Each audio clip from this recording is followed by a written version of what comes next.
What's up everybody, this is Master Ian Gamer, and today I'm going to talk about what I believe has by far been the most successful element of our most recent event, and that is the PvE. Coming as not much of a surprise to many of us, I believe Blizzard still managed to surpass our highest expectations with this. So, with the blatant success of this game mode, what can we expect to see in the future for PvE? First, I want to address what might happen to the current Uprising PvE after the conclusion of the Insurrection event. This is something that I've seen talked about a bit on the forums and such, and the general consensus seems to be that it will go away entirely after May 1st.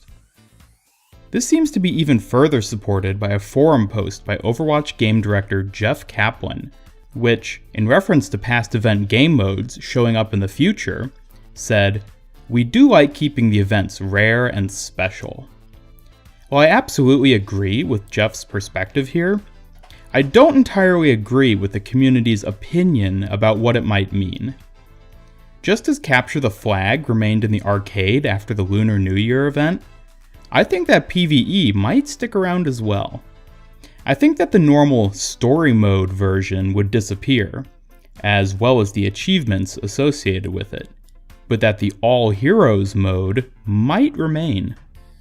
And I've got two main reasons for thinking this. Firstly, it is clear that Blizzard put a tremendous amount of effort into making this game mode.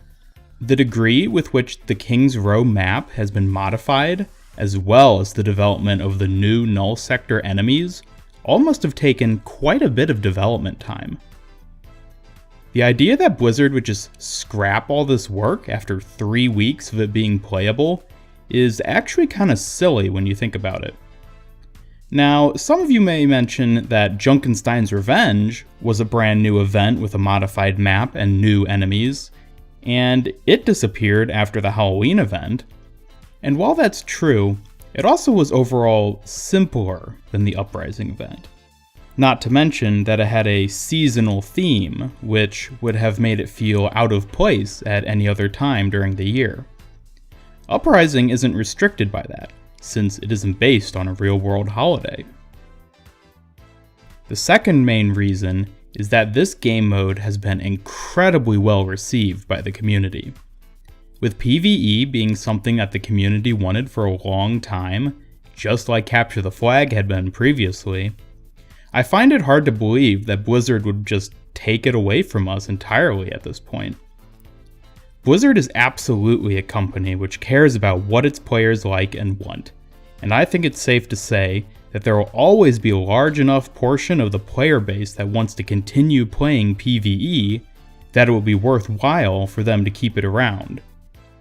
So then what if PvE does stick around? As I already said, I think it'll only be the All Heroes mode.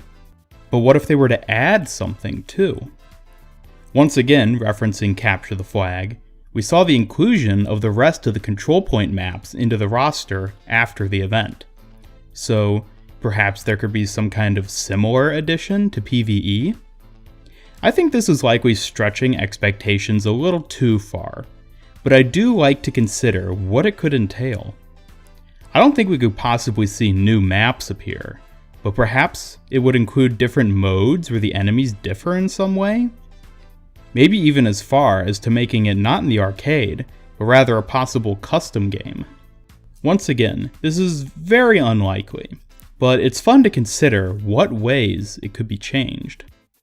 Ultimately though, it seems unlikely that PvE sticking around is going to be the case. While Capture the Flag is a very generalized game mode, the Uprising PvE event revolves entirely around a specific story in Overwatch's lore. Just like other events have been restricted to holidays, this one is restricted to a story arc. And unfortunately, I think this is the main reason that we will not see the game mode remain after the event concludes. I really hope it does stick around, but it seems unlikely. We'll just have to wait and see. This then leads to the final topic of my video, which is what kinds of new PvE could we be seeing in the future? With Uprising being so successful, I can't imagine us not seeing another PvE event, even if it's a little ways off. However, since Blizzard doesn't like to repeat themselves, it seems unlikely that whatever we eventually get will be too similar to what we've already seen. One idea I have for a future game mode will be similar to a MOBA, where there are two opposing teams of human players, but each has computer-controlled mobs which they must fight alongside to defeat the enemy. This could offer some interesting new gameplay mechanics, which, as of yet, haven't been implemented into Overwatch. Another really cool idea I've heard people suggest is that Blizzard will over time release more PvE games which are similar to Uprising, and each will serve as a sort of chapter to chronicle the history of Overwatch. I love this idea, but am unsure how realistic it would be. As I said, Blizzard doesn't like to repeat themselves, so unless they could find some significant way to differ each chapter mechanically, they probably wouldn't do it, despite how completely and utterly awesome being able to play through all of Overwatch's past would be. Anyways, this concludes my thoughts about what we will see in the near future for PvE.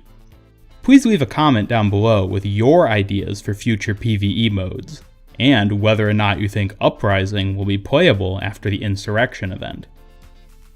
As always, thank you for watching, and don't forget to click that like button or share it with a friend if you enjoyed this video, as well as subscribe to see all my other content about theories, events, analyses, and more. Until next time, keep playing the Uprising event while you still can, and have a great day.